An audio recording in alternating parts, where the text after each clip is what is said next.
चलो स्टार्ट करते हैं। Just a minute.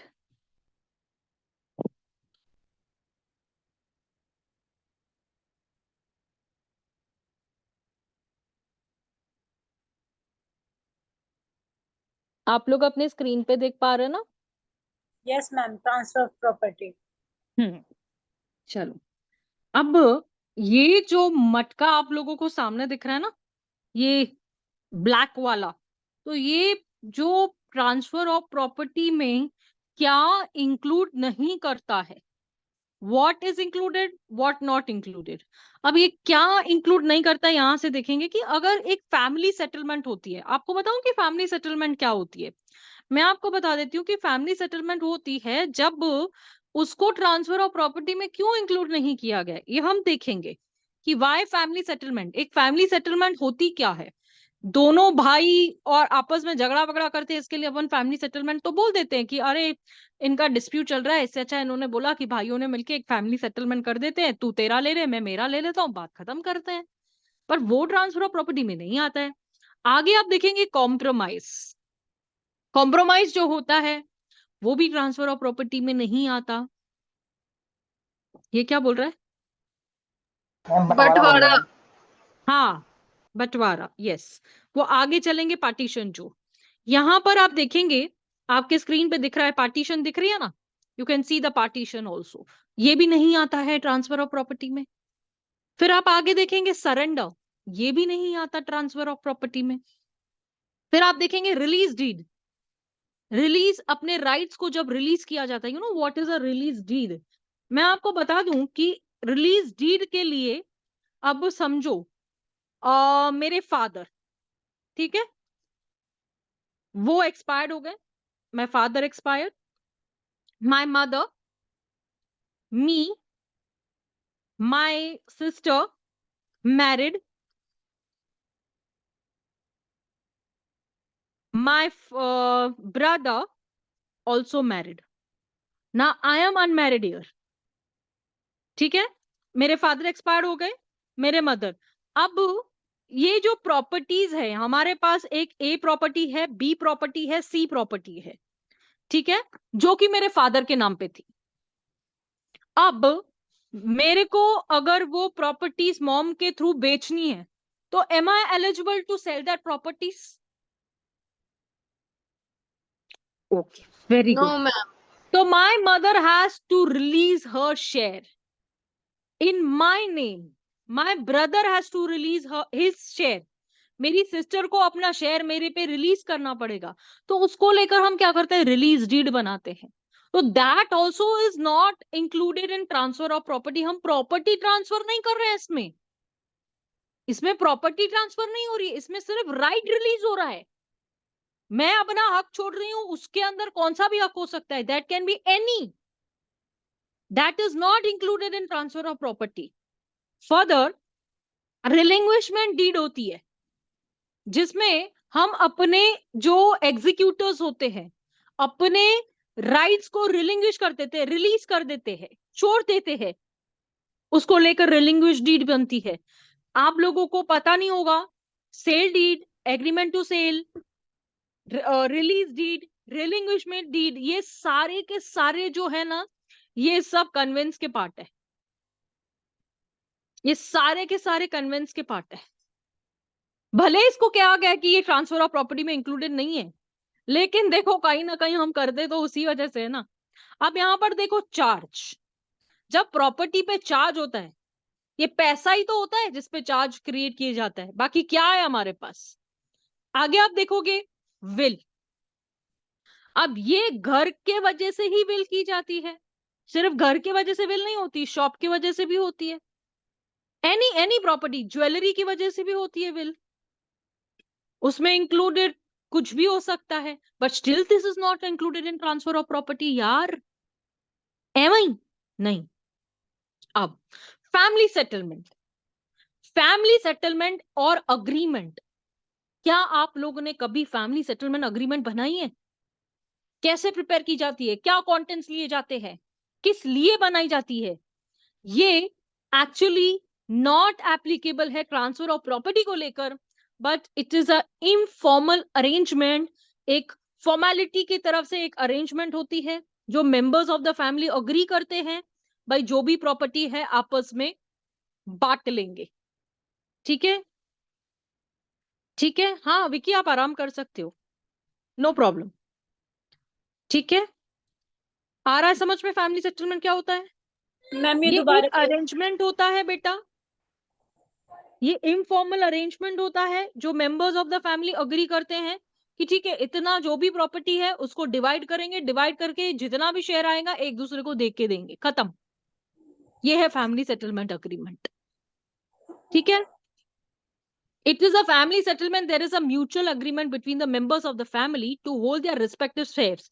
अब देखो यहां पर ना रिस्पेक्टिव शेयर का मतलब क्या है, अब मेरा शेयर जो है, मेरे फादर ने तो वो प्रॉपर्टी का शेयर डिसाइड किया ही नहीं ना, मेरे पापा के नाम पे वो प्रॉपर्टी थी ए बी सी, मेरा शेयर डिसाइडेड था क्या? मुझे थोड़ी पता था कि मेरा शेयर क्या आएगा, और मेरी मम्मी का शेयर जो भी होगा वो मम्मी का शेयर होगा। अब मम्मी हमारे को कितना शेयर देना चाहती है वो उनका राइट है, क्योंकि राइट उनके पास चला जाता है। She is the first legal here in the property, she is the first one two adopt the property, क्योंकि अब वो नहीं रहे तो ये हो गई।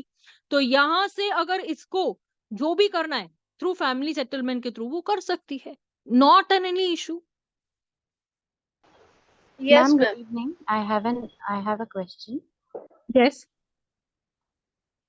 Ma'am, ये question ऐसा है, if the father dies and he makes a will, the man of the head of the family makes a will, and then the wife subsequently after few years inherits the property, then what will stand, that widow wife's decision or the will made earlier?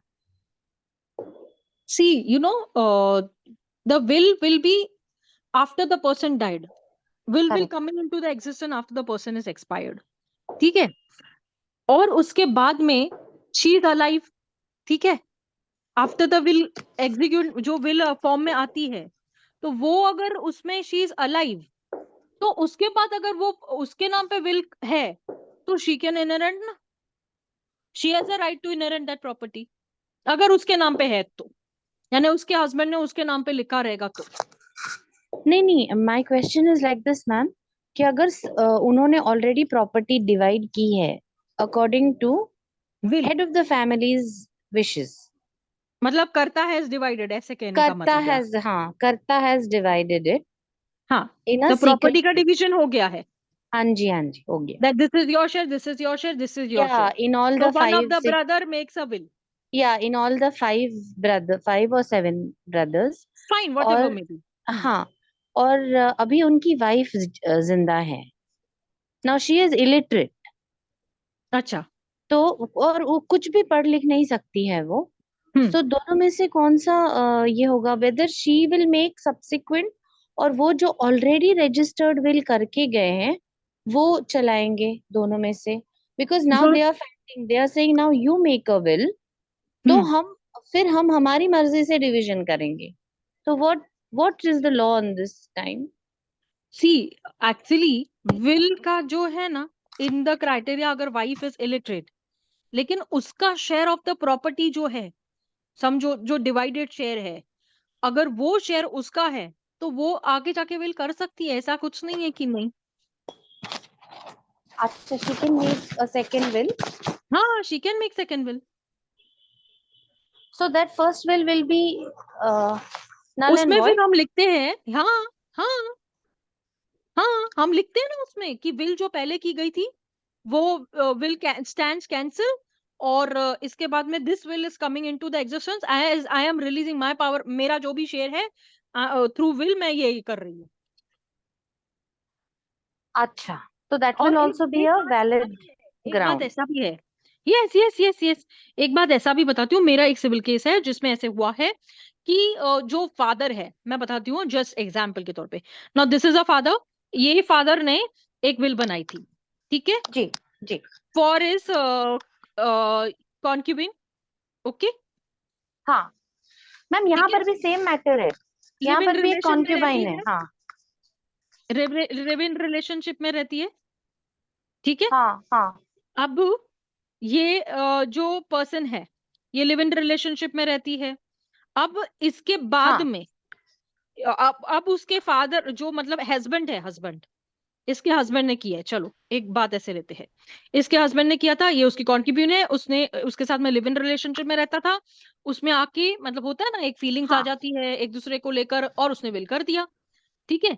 और उस will करने के बिल्कुल। बाद में, हाँ उस will करने के बाद में अब उसको लगा कि no I am not okay with this lady, उसने मुझे फोर्सफुली ये सब किया है ना, उसी प्रॉपर्टी हाँ का, सेम प्रॉपर्टी, हाँ उसका विल, जो फर्स्ट विल है मैं उसको कैंसिल करती हूँ और हाँ। मैं दूसरा विल कर सकती हूँ। तो उसमें हम लिखते हैं लेकिन the first will in existence get cancelled and second will come into the existence. अच्छा यस, तो सेकेंड विल भी हो सकती है। अच्छा ओके। और उसने क्या किया, उसमें बाद में सोचा कि नहीं भाई, ये जो लेडी है इसके साथ में इसने मेरे को ठगा है, she is not okay with me. ठीक है। एंड समटाइम्स ही ऐसे होता है ना कि इमोशंस में आके हम रियलाइज करते हैं कि यार मेरे से गलती हो गई, मैं मेरे को मेरे हाँ। फैमिली के साथ ऐसा नहीं करना चाहिए था। ठीक है। तो उसके बाद में उसने क्या किया, वही विल को कैंसिल करके दूसरा विल बनाया, और दूसरे विल में लिखा कि फर्स्ट जो भी इससे पहले मैंने विल की है, जो भी किया है that stands cancelled, now the will be in this form, और मेरा जो ये विल होगा, आई एम हाँ giving this property to my son और anybody, can be anybody, son can be daughter anybody. Anybody. Okay yes. Ma'am, यहाँ पर भी एक कॉन्क्यूबाइन है, बट वो हम्म। उनको उनको भी एक शेयर चला गया है। That is why the others are saying हम उसे शेयर क्यों भाई दे, तो हम हमारा सेपरेट कर लेते हैं। सो हाँ नाउ आई कर डोंट नो सकते हैं, वेदर हमने कर सकते हैं। कर बढ़िया। सकते हैं। Yes. And because it's a Hindu joint family. Yes, इसीलिए तो हम कर सकते हैं। और मैम, सॉरी मैम, मैं टाइम ले रही हूँ। मैम अगर हम ये करते हैं, मतलब अगर वो कोई और होगा, नॉट हिंदू, कोई और फैमिली का होगा, सम हाँ अदर रिलीजन, मतलब तो मुस्लिम यू आर उसमें तो टॉकिंग अबाउट, करता नहीं आएगा। If you are talking about Muslim, तो वक्फ वगैरह जो रहता है हाँ। दैट इज तो not included in transfer of property ना। वक्फ नहीं, पर फिर भी हाँ वो तो अगर विल करके जाते हैं तो अकॉर्डिंग टू इंडियन लॉ फिर क्या होगा? फिर हम लोगों को जो हमारा ये है इंडियन, इंडिया का ये क्या बोलते हैं, जैसे हम लोग मुस्लिम्स लॉ को पकड़ के चलते हैं, तो लेकिन हम एक ये है ना जो इंडियन लॉ है उसको लेके चलेंगे ना हम लोग आगे। उसको लेके चलेंगे ना, कौन इट सा विल है बी यार, लैंड, कौन सा है लॉ वो, of the land. Law of the land. Yes. Okay, yes. तो law of the land will prevail ना ma'am? Prevail. Yes yes yes. तो ma'am even in Christians, Parsis, it will be the same thing right? Same thing, same her thing. Same law will apply. Okay. हाँ ये law point है, ये law point है। हाँ पर ma'am मुझे कोई केस ही नहीं मिल रहा है इस पर। वो आपको बिठाना पड़ेगा, ऐसा आपको केस बिठाना मिलेगा नहीं कहीं पड़ेगा ना, पर। हाँ हाँ हाँ। हाँ ऐसा आपको मिलेगा नहीं कहीं पर। कहीं पर, ओके। Ma'am yes yes. मेरा डाउट क्लियर हो गया, थैंक चलो थैंक गॉड, आपका डाउट क्लियर होता है ना, मुझे भी मजा आता है। यू। मैम मैं कंफ्यूज समथिंग। थी, कॉन्क्यूबाइन का शेयर मैंने फर्स्ट टाइम सुना। हाँ है ना, मेरे पास केस है सिविल। बट ऐसा लीगली शेयर देते हैं, मतलब आप तो एडमिट कर रहे हो ना कि हाँ आप उसके दिया साथ ना। लिव इन रिलेशनशिप हाँ में हाँ थे। एडमिटेड है ना, एडमिटेड है ना। तो देन मैम, मतलब फिर एक साइड तो हम कहते हैं second is not valid, so equal हाँ टू तो प्रिज्यूम मैरिज हो जाता है ना मैम? हाँ, लेकिन that marriage is null and void, no it is void in the eyes of law ना, वो वैलिड किधर है। अच्छा एक जनरल बात, हाँ हाँ। समझो एक इन लोगों का शादी हुआ है किधर तो भी, आनंद इधर होता है ना, किधर आलंदी में। आलंदी में, अब भाई हाँ वो उन्होंने वो ही किया है, आलंदी वाला मैरिज किया है, टेम्पल मैरिज बोला है, विल में ओके। लिखा है टेम्पल मैरिज। हाँ तो आलंदी वाले मैरिज को ये थोड़ी है, वो यही नहीं है ना, क्योंकि अगर रिकग्निशन नहीं है आलंदी, मैम। हाँ और आपका मैरिज अगर रजिस्टर्ड नहीं है that is not valid in the eyes of law, उसका रिकग्नाइजेशन किधर है। जस्ट आप तो ऐसे तो मंदिर में जाके कुछ भी करके एक मंगलसूत्र पहन के आओगे, लगा के आओगे सिंदूर, तो वो शादी शादी थोड़ी होती है। हाँ फर्स्ट वाइफ के साथ में डिवोर्स हुआ है तुम्हारा, तो फिर शादी शादी है। ओ फिर तुम लोग लिव इन में भी रहो। देखो आपको तो पता है ना कि लिव इन रिलेशनशिप को अगर एक्स्ट्रा मैरिटल अफेयर को पनिशमेंट नहीं है, लिव इन को पनिशमेंट नहीं है, दो सेम जेंडर्स को लेकर हमारा पनिशमेंट खत्म हो चुका है। Adultery is not a crime now. Considered crime, हाँ। लेकिन मैम क्रिश्चियन मैरिज में प्रीस्ट अगर आपको ब्लेस करते हैं तो वो मैरिज वैलिड है। लेकिन यहाँ हमारे हिंदूस में किधर है, आप बताओ ना, किधर है पूरा मैम मैं हिंदू वही वही कोशिश कर रही हूँ। मैडम एक साइड एक पे वैलिड है, एक पे नहीं है, तो हम क्या मतलब इन क्रिश्चियंस आल्सो सेम डिस्प्यूट्स आते हैं ना मैम, प्रॉपर्टी हाँ को तो हम लेके भी। लैंडलॉर्ड्स को पकड़ते हैं ना। तो क्या क्या what should be our stand? So our stand should be this only ना, carrying that law, landlords को पकड़ के you move ahead, no? Landlord, okay. Yeah, you move ahead. For Muslims में भी तो थोड़ी होता है, उसमें आप लोगों में अलाउड है क्या ऐसे? मैम मुस्लिम्स में है क्या? क्या मैम? तू फिर मैम क्या सुन रही मुस्लिम्स है में अभी? 4 है ना। हाँ मैम कर रहे मुस्लिम हैं। में 4 शादी जायज है ना, हाँ, तो उसको मिल जाएगा ना, उसको शादी का दर्जा मिल जाएगा। मतलब फिर 4 शादी करते रहते क्या मुस्लिम में? क्या लिखा है सिर्फ? नहीं करते हैं ना, करते हैं, कुछ लोग करते हैं। हाँ, कुछ एक लोग नहीं, एक का काफी तो लोग करते एक हैं। का तो खर्चा हो रहा नहीं, 4 कैसे कैसे खर्चा करते हैं? अरे इन जनरल एक ही करते हैं, कुछ कुछ लोग 4 कर लेते हैं।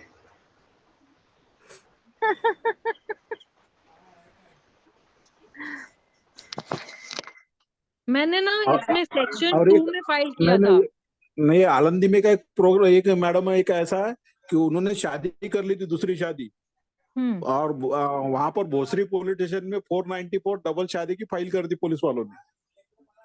अच्छा फिर लीगली होगा ना मैडम वो?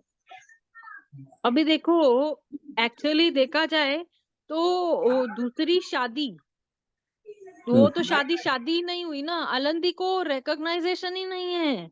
आप कितना भी बोलो, एक काम करो है ना, आलंदी वाले को बोलो आपने हमारी शादी कराई थी, समझो मेरी शादी हुई है 90 में, 1990 में, उनको बोलो कि हम लोगों को प्रूफ देने के लिए, वो बोलेंगे हमारे पास रिकॉर्ड ही नहीं है। हाँ हाँ। मांगो उनसे रिकॉर्ड, मंगवाओ उनसे रिकॉर्ड, मैं मान के लूंगी, वो बोलेंगे हमारे पास रिकॉर्ड ही नहीं है। मुस्लिम लॉ में निकाहनामा होता है हमारा, जो नहीं, अगले पार्टी ने मैडम सीसीटीवी लाई थी, एक मैरिज सर्टिफिकेट लाया था वहां से, और फोटो लाए थे, और विटनेस जो थे 2 विटनेस उनको भी लाया था, और वो आधार कार्ड वगैरह दिए थे ना उन्होंने, तो वो भी आधार कार्ड डॉक्यूमेंट लगाए वगैरह थे, और देते फोन। भी है ना। सुनो बेटा, आधार देने दो, कुछ भी देने दो, उसका वैलिडिटी क्या है मेरे को बताओ। समाज के हिसाब से वो शादी शादी नहीं है। अगर मैडम पहले बीबी ने कंसेंट दी ऐसे लिख कर दी कि दूसरी तुम कर सकते, वो केस में क्या होगा फिर? मतलब फर्स्ट बीबी ने कंसेंट दिया था हाँ, और वो बिना रजिस्टर डाइवोर्स में नहीं देके, नहीं नहीं बिना डाइवोर्स नहीं, देके। इफ समझा ऐसा होगा, और रजिस्टर में मैरिज करते समय वो विटनेस खुद रह गई, उस टाइम में 494 फाइल होंगी क्या फिर? कैसे होएगी बाबा, फिर कैसे होएगी? लेकिन बाद में वो पहले वाली का जो था उसका थर्ड बदल गया, उसने भी 494 करना चाहा तो हो सकते क्या? क्योंकि दूसरी तो लीगल नहीं, दूसरी तो लीगल रहती नहीं ना हाँ कायदे हो से। सकता है ना, कोवर्जन होगा ना मैम। मैम ऐसे कैसे होगा? ये स्टार प्लस के सीरियल का स्क्रिप्ट लीक क्यों कर रहे हैं सब? बाप रे। Ma'am husband is in position of power. नहीं, पहले केस में हस्बैंड ने उसके वाइफ को बोला होगा ऐसा कि वो दूसरी शादी करेंगे, और कुछ तक तुझे भी तकलीफ नहीं होंगे, समझा कर, और उसको विटनेस रख दिया, और बाद में उनके झगड़े हो गए, ये केस में कैसा होगा? बाप रे, एमओयू किया है क्या इस बात का? नहीं, मैम नो दूसरा तो family agreement. No family agreement बाबा, बिग टेंशन। दूसरा तो लीगल है ही नहीं ना मैडम, दूसरा मैरिज ऐसा। देखो एक्चुअल में अगर मैं आपको क्लियर भाषा में बताऊं ना, तो फर्स्ट वाइफ को अगर डिवोर्स नहीं दिया है तो second marriage is not valid. हम लोग सिंपल भाषा में बोलूं मैं आपको तो, आप जो बोल रहे हैं ना कि अब जैसे मैं एक बता रही हूँ आपको कि बिना डाइवोर्स देके आलंदी में दूसरी शादी कर ली, हाँ ठीक है। दूसरी शादी को भी उसने उसके साथ में रहा, और देखो अभी उसमें से कोई बच्चा तो नहीं है, तो हम्म, फिजिकल इंटीमेशन का तो बात ही नहीं आ रहा है। अगर हम्म, उसमें से बच्चा हो जाता है, चलो एक मान के हम्म, चलते हैं कि सेकेंड वाइफ में से बच्चा हो गया, तो क्या हम्म। 125 में वो जाके नहीं लेती है क्या? हाँ ले सकती, डीवी भी दाखिल कर सकती मैडम, डीवी डीवी दाखिल कर मेंटेन। सकती है। आप लिव इन रिलेशनशिप में रहो, डीवी दाखिल कर सकते हो, तो भी कर सकते हो आप।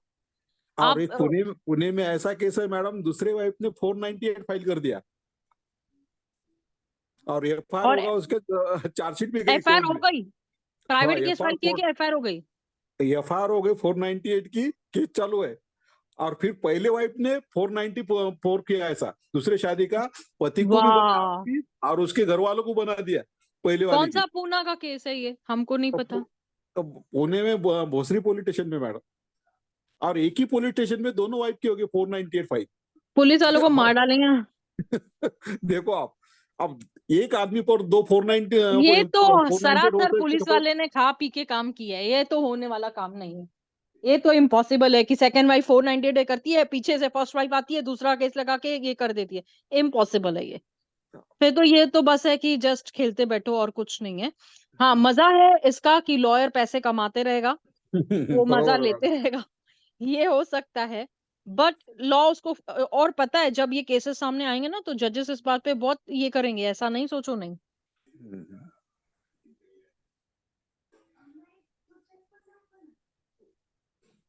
आपके पास है क्या लेकिन ये केस? हाँ मैडम, मेरे पास एफआईआर में भेज दूंगा आपको दोनों भी। भेजो तो। हाँ, और पुलिस वालों का कहना था मैडम, एक वाइफ कितने भी 498 कर सकती, डबल भी कर सकती, ट्रिपल भी कर सकती हो। कौन सा पुलिस वाला है? भोसरी में गायकवाड़ करके पेशा है। अब्बा, खाऊ,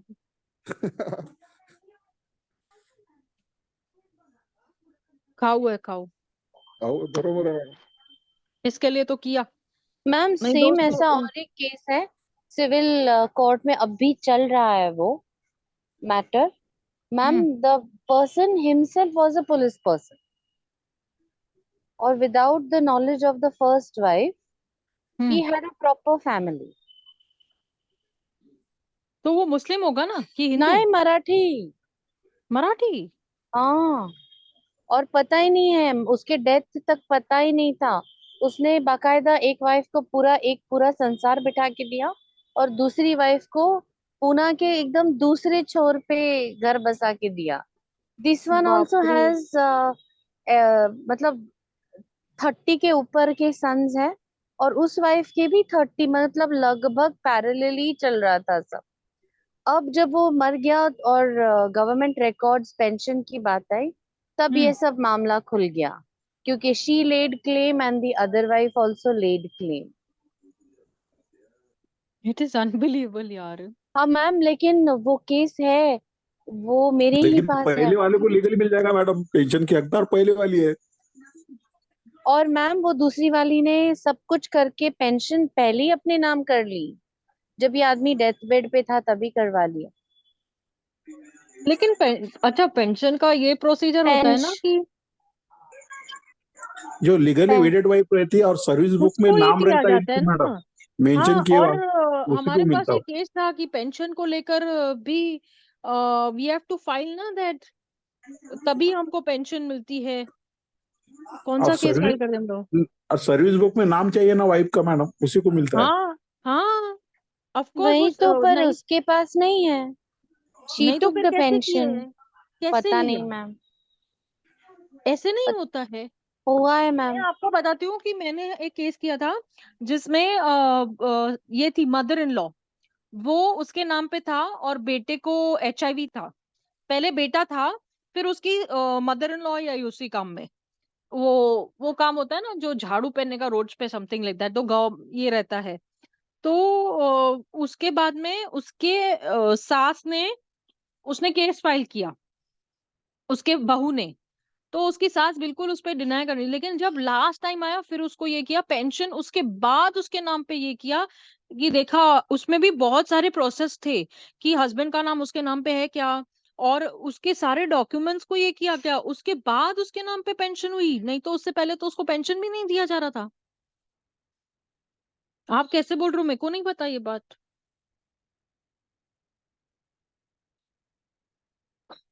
मैम इट इज फिलहाल मैडम, वो इट इज आए थे पार्ट मेरे विद पास गवर्नमेंट मैडम। हाँ, और उन्होंने ये भी कहा कि हाँ हमको तो घरदार सब मिला है, लेकिन हम्म, हमको पता ही नहीं था कि he was maintaining a parallel family.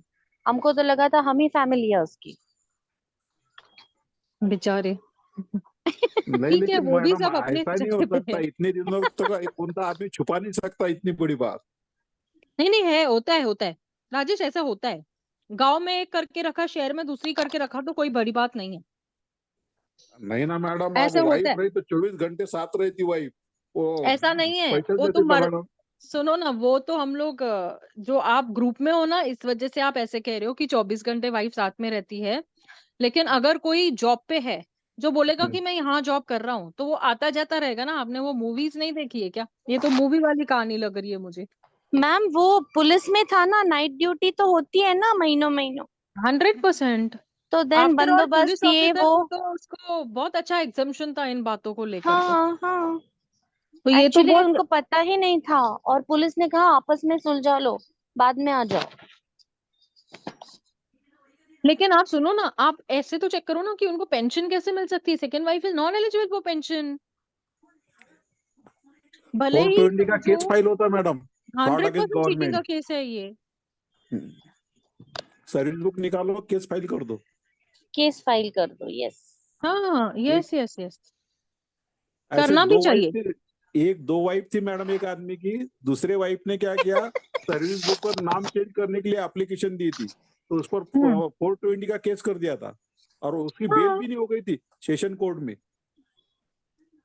तो क्या हुआ, इसमें कौन सी बड़ी बात है? एक बात समझो, हम लोग ऐसे करते हैं, 13B म्यूचुअल कंसर्न फाइल करते हैं, वाइफ बाद में साइन करने नहीं आती है, समझो सेकंड सिग्नेचर पे नहीं आती है, फिर हम क्या 420 नहीं फाइल करते हैं? क्या करते हैं ना? करते हैं ना मैडम मैम। एक क्यों नहीं? ऐसा केस है मैडम, मैं आपको पिटिशन भेजता, उसका एक बना के दो 420 का। बना के देती हूँ, दो मेरे को भी। हाँ मैडम। चलो।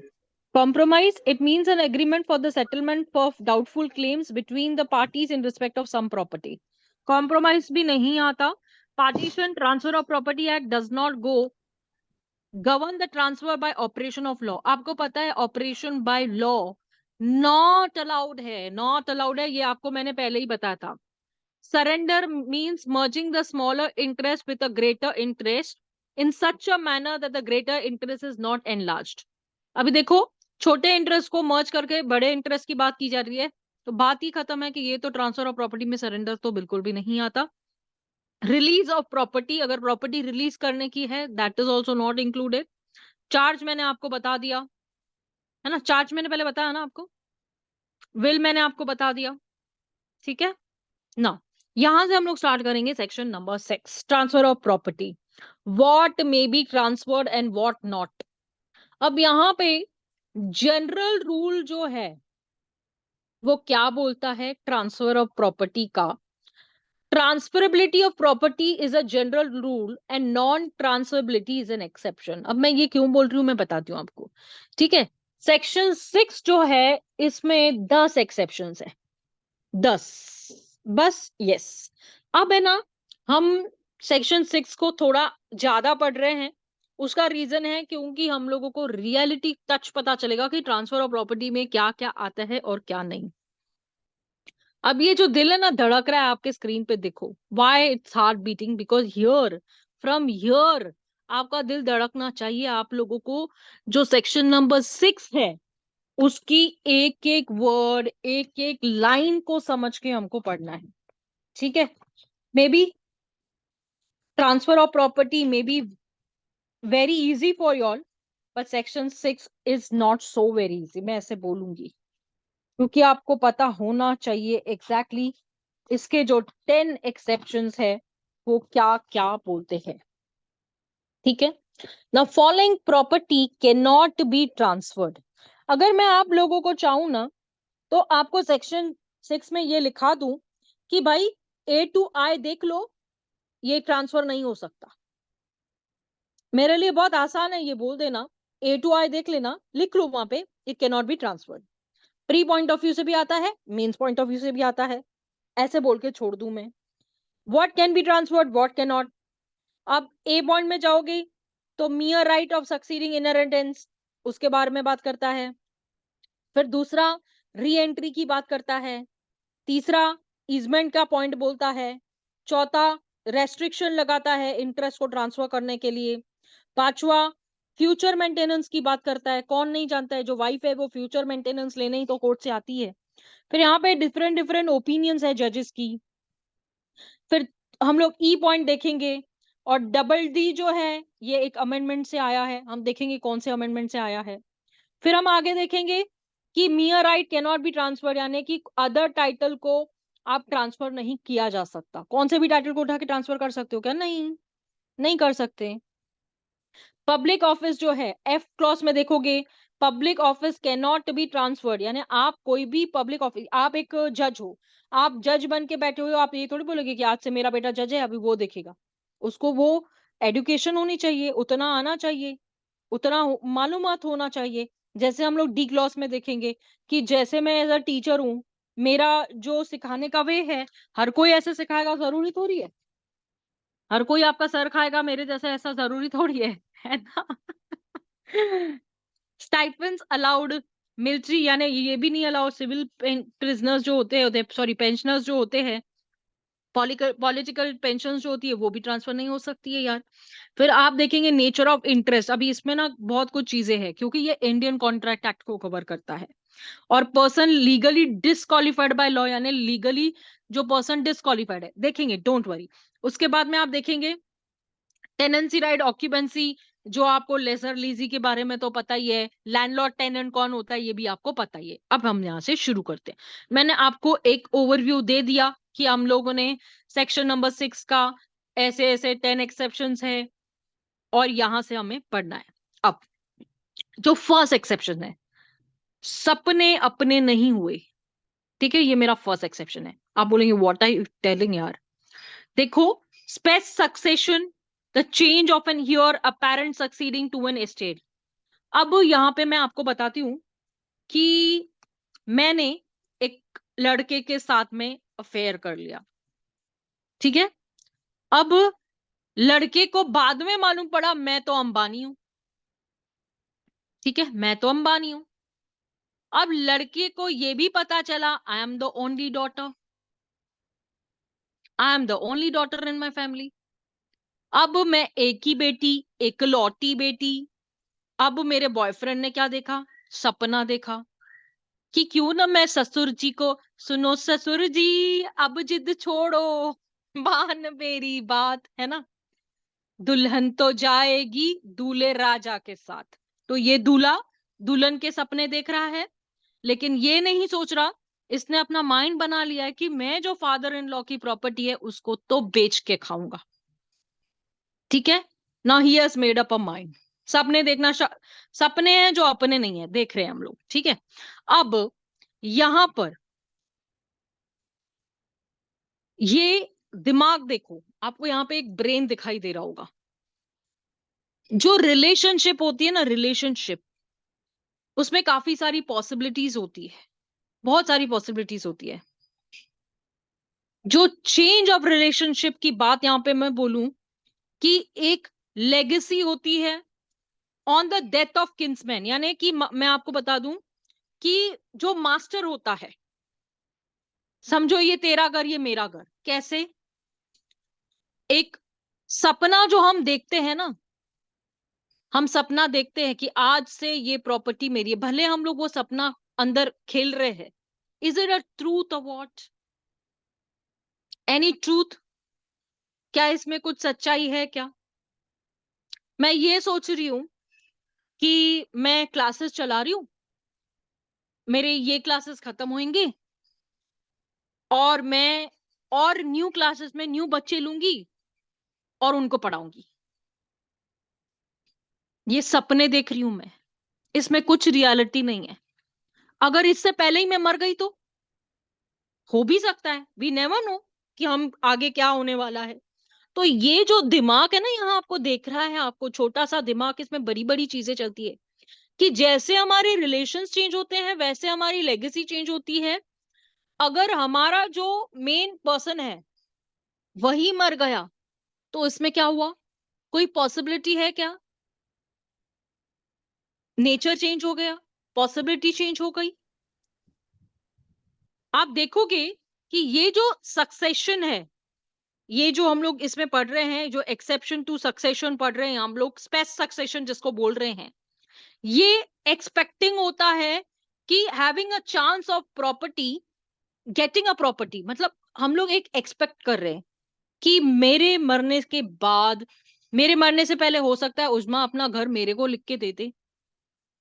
हो सकता है ना, ऐसे भी हो सकता है। मेरे को एक्सपेक्टेशन है, this is my expectation, may be Uzma मेरे को अपना घर दे दे। तो chance of getting a property, ये चांस है, हो सकता है, I am not sure about it. तो अगर समझो मैं, मेरे फादर जो है वो बीमार थे बहुत, ठीक है, उनको एक डिजीज थी जो इनक्योरेबल थी, यानी उनको ऐसी तकलीफ थी ना सच्ची में, वो इनक्योरेबल थी। अब हम भाई बहन लालची कुत्ते, हमने क्या सोचा कि चलो एक काम कर, आधा प्रॉपर्टी तू ले, आधा प्रॉपर्टी तू ले और आधा प्रॉपर्टी मैं ले लेती हूँ। हमने तीनों ने ऐसे कर दिया, भाई बहनों ने, ठीक है। ऐसे करने के बाद हमने क्या किया, उस प्रॉपर्टी को मैंने अपना हिस्सा शेयर कर दिया। क्या कर दिया? सेल आउट कर दिया, मेरा हिस्सा जो है, मेरा जो हिस्सा है। तो क्या वो ट्रांसफर वैलिड होएगा? नहीं होएगा, क्योंकि अभी तक वो, मेरे जो फादर है उनकी डेथ ही नहीं हुई है।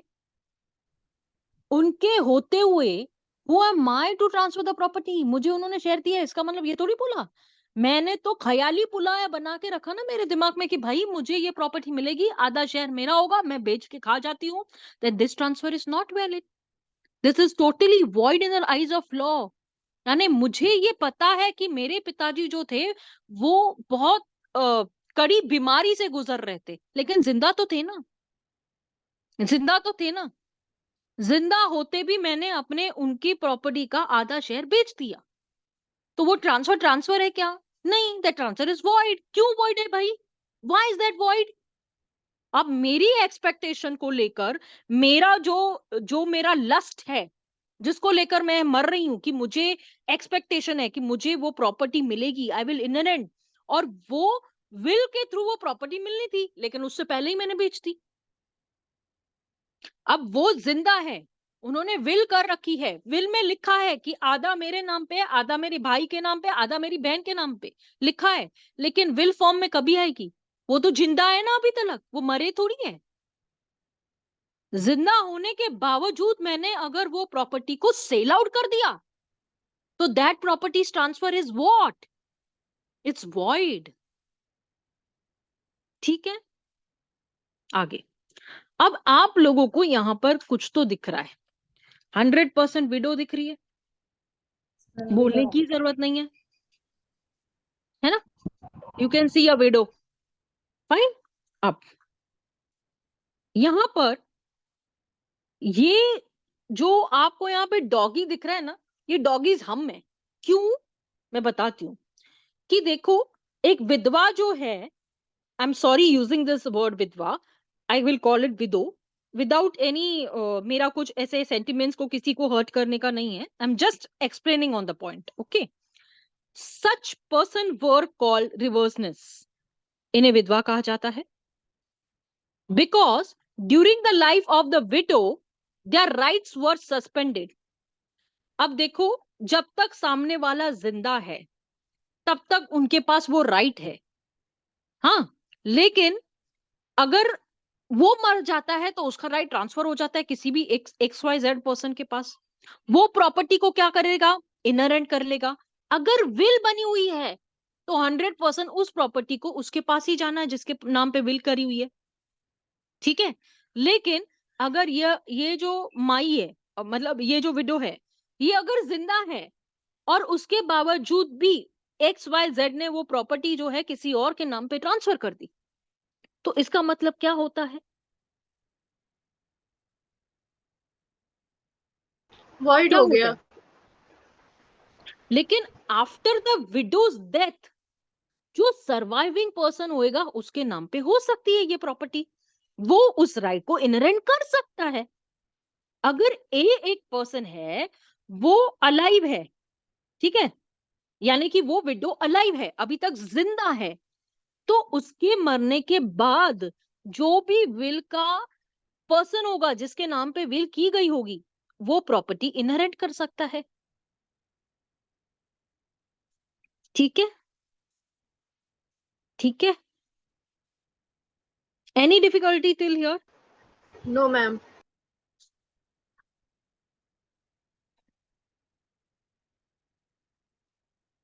Right to reverseness was a person who used to inherit the properties of a widow held by her for a life. अब यहाँ पे फॉर लाइफ का मतलब क्या है? जब तक भाई जिंदा है तब तक उसके नाम पे प्रॉपर्टी है, वो एंजॉय करेगी वो राइट को। उसके मरने के बाद राइट ट्रांसफर हो जाएगा। अब एग्जाम्पल के तौर पे बताती हूँ, ए बी सी, ठीक है, एक पर्सन है, बी एक विडो है, ठीक है। अब ए ने क्या किया, बी को एक राइट दिया कि ये ले, जब तक तू जिंदा है तब तक तू एंजॉय कर, ठीक है। बी के बाद जो प्रॉपर्टी होगी वो सी को ट्रांसफर हो जाएगी। लेकिन अगर सी भी जिंदा नहीं है, सी भी नहीं है, तो वो प्रॉपर्टी फिर किसके पास चली जाएगी? ए के पास चली जाएगी। ए के क्यों? पास revert हो ए ने गया। ट्रांसफर किया था, ए ने ट्रांसफर किया था, किसको दिया था? बी को दिया था। बी को क्या बोला था? भाई तू बुढ़ी है, तू विधवा है, तू एंजॉय कर इस प्रॉपर्टी को। जब तक वो जिंदा है, for life she is going to enjoy the property. As she died, the property will get transferred to some X person और वाई पर्सन और सी पर्सन। सी भी मर गया है, तो प्रॉपर्टी किसके पास चली जाएगी वापस? ए के पास चली जाएगी। ए के पास। लावण्या समझ रही हो कि ऐसे देख रही हो खाली? मैम हमने ना ये सुना नहीं, हम लिख रहे थे मैम ये वाला। बेटा आपको पीपीटी ABC मिलेगी ना, क्यों लिखने का है? आप समझ के लो, मैं प्लीज बोल रही हूँ बेटा। लावण्या लिखना नहीं, कॉन्सेप्ट क्लियर नहीं होगा लिखने से कुछ नहीं आएगा तुमको। तुम यहां ध्यान दो, छोड़ दो। मैं तुमको सारे नोट्स दूंगी ना, पूरा पीपीटी ले जाना मुझसे, तुम्हारे लिए ही बनाया है मैंने ये सब मैम कुछ। बीसी हाँ। को ट्रांसफर करेगा। हम्म। मैम बीसी को ट्रांसफर करेगा। बी सी को ट्रांसफर करेगा? आप आप बोले हैं समझे ना, नहीं वैसे क्या? मैं फॉर बी लाइफ प्रायर आप मैम इंटरेस्ट है। बी प्रायर इंटरेस्ट है। मैम आपने बोला है कि ए बी को ट्रांसफर करेगा, बी एंजॉय करेगा, और मैम सी को कौन ट्रांसफर करेगा? बी ट्रांसफर करेगा, ए ट्रांसफर करेगा। भाई बी के पास एक्स वाई जेड पर्सन है, जो विल के अकॉर्डिंग वो बोलती है उसके नाम पे ट्रांसफर करने के लिए, तो वो उसके नाम पे ट्रांसफर हो जाएगा ना। जो एक्स वाई होगा जिसके नाम पे उसने बोला रहेगा कि मेरे राइट के बाद ये एंजॉय करेगा, वो भी मर गया है, तो जिससे राइट आया था उसी के मैम पास चले ये जाएगा बात ना। कौन बोलेगा? बी बोलेगा या ए बोलेगा? इसको समझाओ यार, ए बोलेगा क्या बी बोलेगा? क्यों इसको समझ में नहीं आता ये बातें? ए मैम आपने जो बोला है, है जैसे ए जो है उसने बोला कि बी भाई जब तक तुम जिंदा हो तुम यूज करो, उसके बाद सी को दे देना। तुम मर जाओगे तो प्रॉपर्टी अपने आप सी को चली जाएगा। मतलब सेम ट्रांजैक्शन में, समझ गया एक ही इंटरेस्टिंग है। कॉन्ट्रैक्ट में, एक ही पेपर पे दो लोगों को ट्रांजैक्शन गया है। तो यहाँ पे बी जो होगा वो प्रायर इंटरेस्ट होगा, और सी जो होगा उसका एग्जिस्टेंस में आना जरूरी है ड्यूरिंग हिज लाइफ, और उसके मरने के बाद, बी के मरने के बाद सी के पास ऑटोमेटिक आ जाएगा, उसको किसी को देने की जरूरत नहीं पड़ेगी। समझा? इतना सिंपल बता रही हूं मैं। जी मैम समझ गया। ये रेज हैंड किसका है? ए डॉट आई। सोनिया मैम। अच्छा ये सोनिया मैम का नंबर है, ओके ओके। हाँ सोनिया मैम बोलिए।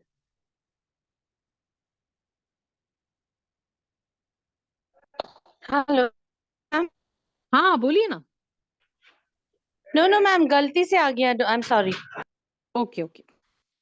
अब यहाँ पे देखो, सर्वेंट दिख रहा है ना आपको? वो पैर वैर दबा रहा है, मस्त सर्वेंट है ना। विक्की जरा अच्छे से देख लो, फिर पूछियो मत मेरे को।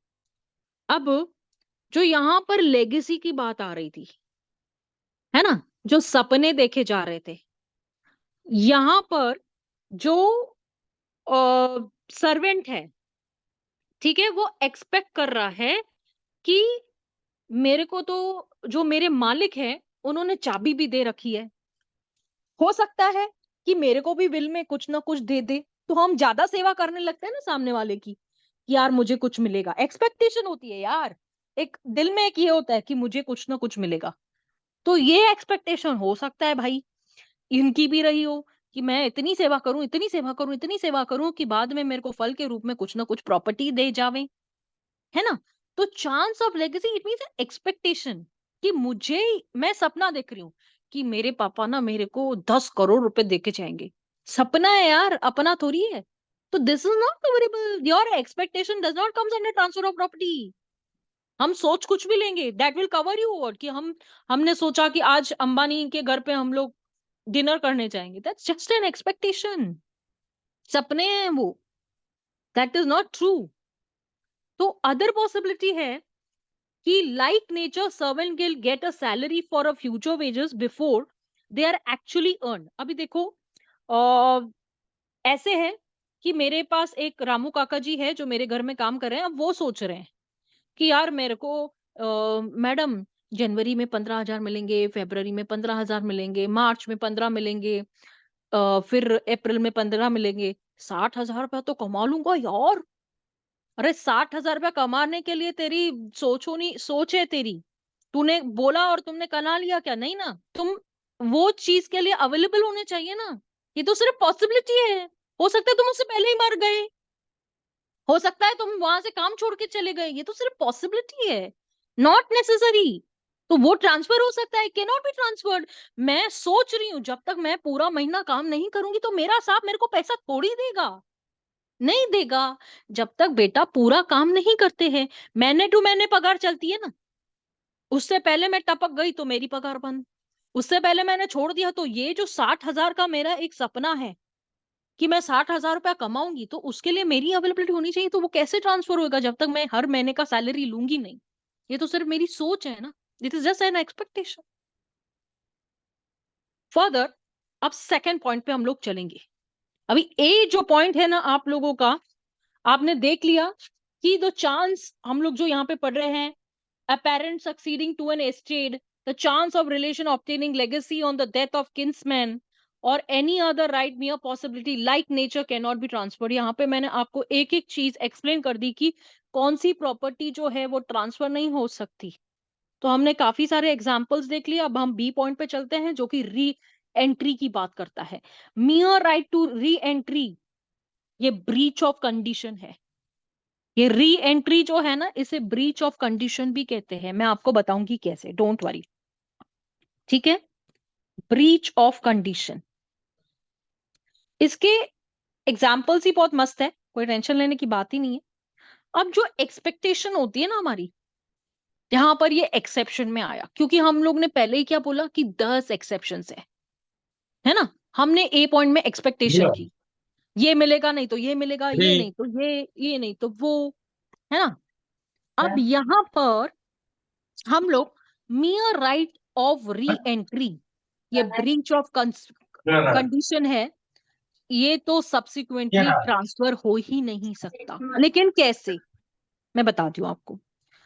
एक लैंडलॉर्ड है, उसने अपने घर में एक कंडीशंस के थ्रू इंपोज किया था कि टेनेंट है वो उसके घर में कुछ भी ऑल्टरेशन नहीं करना चाहिए, यानी कि कबर्ड में कुछ चेंजेस नहीं करना चाहिए, किचन में कुछ ठुकाई नहीं करना चाहिए, डोर विंडो को टच नहीं करना, ऐसे ऑल्टरेशन उसको घर में करने के लिए लैंडलॉर्ड ने टोटली एकदम ये किया था कि यू आर नॉट अलाउड। ठीक है, लैंडलॉर्ड ने अपना घर दिया और उसमें एक कंडीशन डाली कि भाई हम तुझे घर तो दे रहे हैं लेकिन उसमें किसी भी तरीके का प्रकार का कुछ भी ऑल्टरेशन करना मत, कुछ भी चेंज करना नहीं। ठीक है, ऐसे करके हमारा अग्रीमेंट हुआ था। ठीक है, उसके बाद में क्या हुआ, वो टेनेंट घर पे रहने आ गया।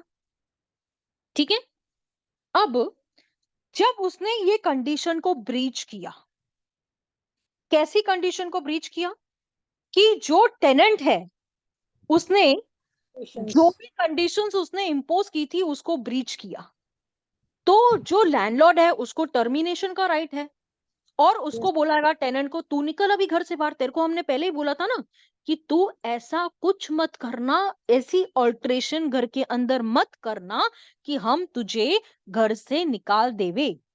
तो जो लैंडलॉर्ड है उसको क्या है, अपने पोजीशन को रिज्यूम करने का है। पोजीशन का मतलब क्या होता है, ये जो पोजीशन वर्ड है ना, ट्रांसफर ऑफ प्रॉपर्टी में, ये बहुत बड़ा वर्ड है पोजीशन। क्योंकि आप अगर उस ओनर होके भी अगर उस घर के पोजीशन में नहीं हो, फिर भी आपको ओनर नहीं है आप, बहुत प्रॉब्लम होती है। क्योंकि though you have a title, though you are a owner of the property, but you are not in the position of the property. अगर आप उस प्रॉपर्टी के पोजीशन में नहीं हैं, तो आप ओनर भी होके भी कुछ भी नहीं है। तो यहां पर कहने का मतलब ये है कि before the expiry of the term of tenancy, यानी अगर आप लोगों का कुछ टर्म फिक्स हुआ था, एग्जाम्पल 1 ईयर फिक्स हुआ था, मान के चलते हैं 1 साल का आपका अग्रीमेंट हुआ था, जिसमें आपने कहा था कि भाई 1 साल 11 महीने का हम अग्रीमेंट करते हैं, जो दिल्ली में होता है आपका, है ना, 11 मंथ्स का पट्टे का एग्रीमेंट होता है आपका, है ना। तो वो जो 11 महीने का हम अग्रीमेंट कर रहे हैं, उसमें हमने लिख के दिया था भाई कुछ भी ऑल्ट्रेशन करना मत। लेकिन टेनन बाज नहीं आया, ऑल्ट्रेशन कर दिया, तो मेरे को क्या करने का है, बिना एक्सपायरी ऑफ द पीरियड को उसको बोलने का निकल मेरे घर से बाहर। मेरी कंडीशन ये पहले से थी ना, तूने उस कंडीशन को ब्रीच किया है। नाउ द टेनेंट को छोड़ दो, landlord has right to resume the property. Resume. Fine, उसको निकाल के खुद अपने पोजीशन में आ सकता है। ठीक है, ठीक है, आगे बढ़ते हैं। The right of the landlord is his right to re entry. यहां पर लैंडलॉर्ड की री एंट्री हो जाती है। क्यों, ऑल्ट्रेशन किया, चेंज किया, तो ये राइट ऑफ लैंडलॉर्ड के लिए क्या हो जाता है, एक ओपन अपॉर्चुनिटी बन जाती है कि ठीक है, अब तू तेरे घर में री एंट्री मार सकता है। वरना हमने क्या किया था, सामने वाले को घर दिया था, सामने वाले हमारे घर में एंजॉय कर रहे थे, हमने कहा था ऑल्ट्रेशन मत करना, किया, अब लैंडलॉर्ड ने क्या बोला, मेरी एंट्री होएगी, निकल बाहर, तो यहां से लैंडलॉर्ड की री एंट्री होती है। तो ये एक पॉइंट है जहां पर difference between right of re entry, मियर right of re entry, ये दो बातें हैं। एक है राइट ऑफ री एंट्री, जैसे हमने देखा कि यहां पर उसने गलती करी, ऑल्ट्रेशन किया, हमारी राइट ऑफ री एंट्री हो गई। क्यों, उसने ब्रीच किया था, उस कंडीशंस को ब्रीच किया था। अब राइट टू री एंट्री का मतलब यही है, right to resume possession. Right to re entry का मतलब मैं घड़ी घड़ी आपको ये बोलूंगी कि मेरे को राइट मिल गया, मैं अपने घर में उस टेनेंट को निकाल के बोल सकती हूँ, तू भाई यहां से निकल जा, मैं वापस अपने घर में रहना चाहती हूँ। ठीक है, क्यों, क्योंकि तूने ब्रीच किया है, जो कंडीशन हमने तुझे लगाई थी वो तूने उसका पालन नहीं किया। अब आगे देखते हैं, देखो, where a person gives a possession of the property to another for certain period. अब यहां पे जो सर्टन पीरियड है ना, it can be 11 months, it can be 22 months, any period, any period, 22 होने दीजिए, 24 होने दीजिए, जितना भी महीना, जो भी सर्टन पीरियड इन लोगों का डिसाइडेड है। And afterwards he is entitled to get back his right of entering into the possession of that property. अब यहां पे क्या हो रहा है कि एक पर्सन को हमने पोजेशन पे अपना घर दिया, ठीक है, और सर्टेन पीरियड के लिए दिया, कुछ टाइम के लिए दिया, और उसके बाद मुझे वो प्रॉपर्टी तो वापस लेनी, क्योंकि मैंने उसको क्या बोला कि इतने पीरियड के लिए मेरा घर तेरा, ठीक है, वो टाइम पीरियड को मैंने फिक्स किया, whether 11, whether 12, whether 22, whether 24, any कितना भी पीरियड, पर वो सर्टेन पीरियड को मैंने फिक्स किया। तो right of entering into the possession of that property again is called right of re entry. ठीक है, यहां पर क्या हो रहा है, वो सर्टेन पीरियड एग्जॉस्ट हो रहा है, वो सर्टेन पीरियड के लिए दिया गया है, वो सर्टेन पीरियड खत्म हो रहा है, तो मेरी री एंट्री होगी ना। वो पीरियड एग्जॉस्ट हो गया, वो पीरियड खत्म, 11 होने दीजिए, 12 होने दीजिए, 22, जो भी मंथ, जो भी, वो right of entering into the position of that property, यानी which property, the landlord's property, again is called the right of re entry. ठीक है, फर्दर नाउ यहां पे हम देखेंगे कि it is a right of the landlord, ठीक है, to resume the possession of the property from tenant. अगर कुछ भी वो ब्रीच करता है, any condition impose upon the tenant, वो उस बात का ब्रीच करेगा तो उसको क्या किया जाएगा, राइट, उसको क्या किया जाएगा, निकाल दिया जाएगा ना मैम, और फिर हटा वापस देंगे, री एंट्री हो जाएगी उसकी हटा ओनर की। देंगे, री एंट्री हो जाएगी उसकी। बेटा ऐसा बोलो ना लावण्या, ये जो राइट ऑफ लैंडलॉर्ड की बात की जा रही है, to resume the possession of the property, possession का मतलब क्या होता है, पहले मुझे यहाँ तो ये बताओ। अगर आपको पोजेशन का मतलब नहीं है तो मालूम, तो फिर फायदा नहीं है मुझे ये पढ़ाने का।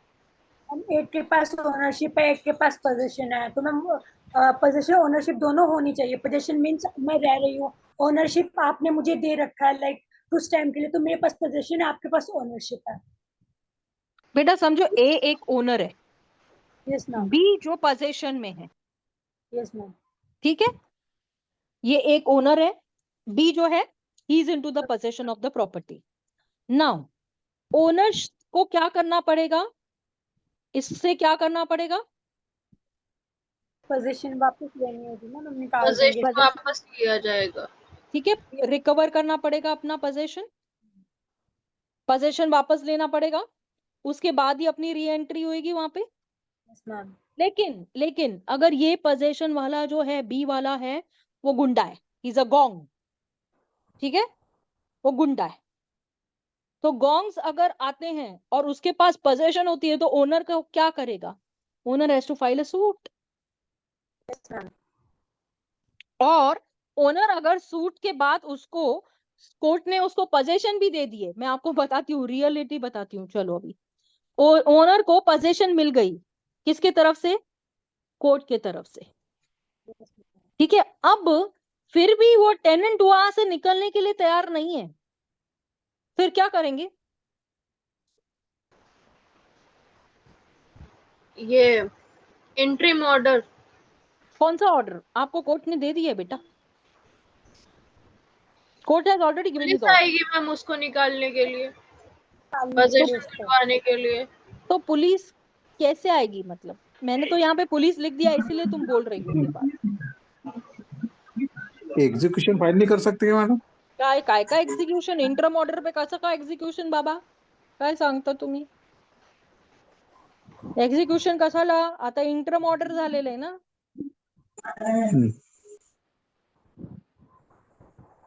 इंटरम ऑर्डर वर एक्झिक्युशन कसं काय येणार, इंटरम ऑर्डर पे एग्जीक्यूशन कैसे आएगी, मैंने यहाँ पे पुलिस लिख दिया, आपने मुझे बोल दिया कि मैम पुलिस जाके निकलेगी, प्रोटेक्शन लेकिन ऑर्डर हमारे मैम, पास तो, हाँ, प्रोटेक्शन ऑर्डर।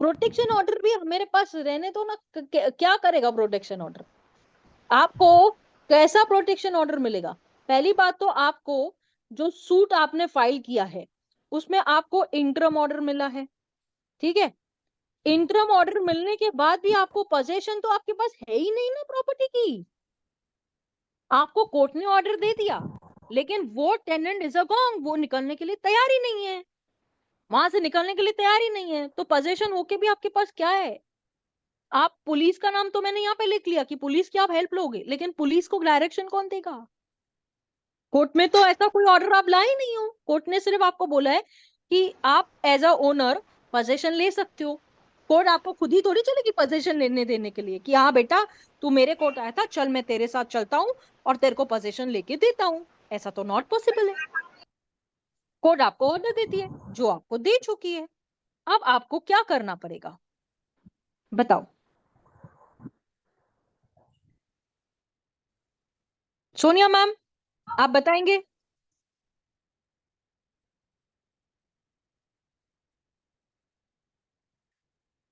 जी मैम। मेरा ये कहना है कि इंटरम ऑर्डर हुआ है, एक सूट फाइल किया हमने, इंटरम जी ऑर्डर मैम। में जो प्लेंटिफ था उसको पोजीशन मिल गया, दो he was a owner of the property, अब उसको इंटरम में पोजीशन दिया गया है, ठीक है, exhibit 5 into the favour of the plaintiff. अब मुझे बताओ कि कोर्ट तो आपको सिर्फ पोजीशन का ऑर्डर दे रही है, तो आप फिजिकल पोजीशन कैसे लोगे पुलिस के थ्रू? एविक्शन। एविक्शन? वो गुंडा है, वो हटने के लिए तैयारी नहीं है, आप क्या करेंगे? एग्जिबिट 5 आपके फेवर में हो गया ना मैडम? तो फिर आप फिजिकली रिमूव करोगे ना मैम? अरे गोंग को मैं पहले ही डर रही हूँ मुझे मार डालेगा, तो मैं कोर्ट क्यों गई फिर? पोजीशन मैम के लिए मैं कोर्ट उसके क्यों उसके गई? मैम उसके उसके पास ऑर्डर है ना, there is an order in his so favour. He so will make a declaration so where what kind of declaration? In the paper, in the paper. Forget it dear, नहीं होता, चलो नहीं होता, एक स्टेप तो आगे बता दूं, नहीं फिर होता, अच्छा देन। नहीं होता। अभी आप बताओ क्या देन? Proclamation ma'am. बेटा, काय का प्रोक्लेमेशन? आपको कोर्ट ने बोला you are the owner and the possessor of the property, you have got the possession of the property. What kind of proclamation the court is going? Court has given you the order. Court ने आपको order दे दिया है, interim आपके favour में आ गया है, court ने ये बोला आप ओनर है, आप पोजेसर हो, आप पोजेशन ले सकते हो प्रॉपर्टी की, ठीक है। अब वो टेनेंट जो है वो तो गुंडा है साला, वो तो उससे निकलेगा ही नहीं, उसको कहां से बाहर निकालूं मैं? इसलिए तो मैं कोर्ट गई, सूट फाइल किया, पोजेशन लिया कोर्ट से, इंजंक्शन ऑर्डर कोर्ट ने मेरे फेवर में किया, एग्जिबिट 5 जो है, जो इंटरम ऑर्डर है, वो भी मेरे फेवर में आ गया, तो उस गुंडे को मैं कैसे निकालूं? Madam executive magistrate. Executive magistrate won't help me, we need help of police. Ma'am police will then have power to remove ना, मैं तो बोल रही हूँ। बट पुलिस सिविल के मामले में हाथीच नहीं लगाती ना बेटा, वही तो बात है। मैम हमको ऑर्डर लेना पड़ेगा ना, पुलिस प्रोटेक्शन में निकालो।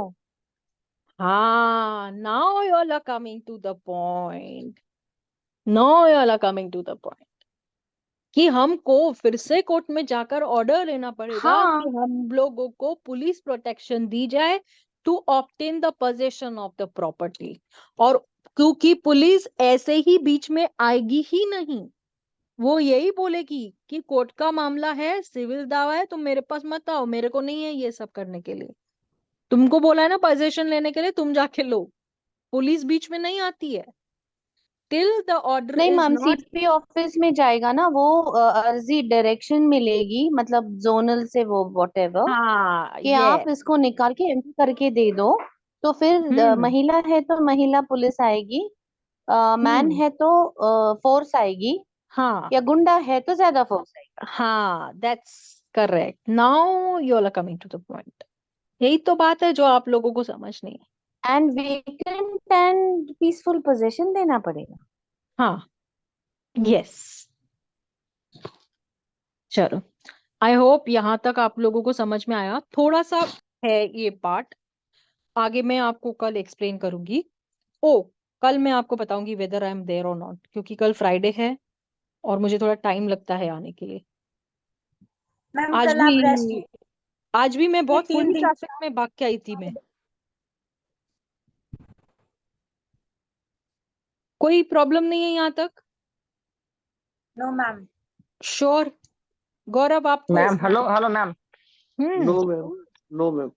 कोई भी इंटरिम ऑर्डर या पोजीशन के लिए कितना मतलब कितना समय वो प्रॉपर्टी उसके मतलब मतलब हैंड में होनी चाहिए, कितने समय में मतलब कितने साल, उसका ड्यूरेशन कितना है? प्रॉपर्टी का ड्यूरेशन की कौन सी बात, ओनरशिप और टाइटल की बात होती है ना, जैसे ड्यूरेशन कोई की बात। हाँ। हाँ, मतलब कैसे कोई भी प्लॉट हो या कोई जमीन हो, हम्म इस चीज के बारे में, जैसे पोजीशन के लिए कितना कितना मतलब कोर्ट कैसे पोजीशन देती है, किस हिसाब से वो अपना पोजीशन सूट करती है ना? वो पोजीशन आप जैसे अपने टाइटल को प्रूफ करेंगे, अपनी हाँ ओनरशिप और टाइटल को आप प्रूफ करते हैं थ्रू एविडेंस, हाँ तो आपके नाम पे होता है ना। आप एक बात बताओ, एक जनरली हाँ बात बता दूं, हाँ। आप एक हाँ टेनेंट है, हाँ। हाँ एक घर में हाँ आप 20 साल से रह रहे हैं, तो वो हाँ। प्रॉपर्टी आपकी हो जाएगी क्या, वो जो मालिक है उसकी रह जाएगी? नहीं, हमारी हो जाएगी ना। आपकी हो जाएगी ना, आप डीम टेनेंट हो हाँ जाओगे ना हाँ वहां पे। लेकिन हाँ प्रॉपर्टी के मामले में क्या होता है कि 7/12 अपन जब देखते हैं, आपको हाँ। पता है ना प्रॉपर्टी के पेपर्स क्या क्या देखने पडते, आपण काय बघतो माहिती ना तुला? 7/12। 7/12, है ना, हाँ फेरफार हाँ आहे की. हाँ हाँ हाँ, आणि फेर तू पार। काय करतोय नंतर? 2 पेपर बघून तू हे करतोय का? हाँ हाँ हाँ नाही, काय करतो ज्याला, मला एक विषय सांग ना. तू काय बघतो पेपर मध्ये? तू प्लॉटचा विचारलं मला, तू जरा मला हाँ। सांग की तू काय काय पेपर्स बघतो? 7/12 बघतो, बरोबर, फेरफार 7/12 बघतो, हा, फेरफार, नमुना. हाँ. हा ना, नमुना त्याचे आठ. वाईददार कोण आहे, किती वर्ष त्यांनी वाईती केली. हा, ते सगळं बघणार ना तू, की प्रॉपर्टी हाँ. कुठल्या झोन मध्ये येते. तू बरोबर. प्रॉपर्टी जाऊन बघणार, है ना. हाँ. हम्म कलेक्टरचा हे एक एनए ऑर्डर आहे का नाही, आपण सेल डीड हम्म करू शकता का नाही, ह्याच्यावर हम्म यापूर्वी यांचा मालिक कोण होता, हे सगळं बघून हाँ करतो ना. तर कोर्ट पण हाँ असंच करते, सगळं हाँ बघते. आणि जे तू मला हाँ विचारते ना की ड्युरेशन साठी एक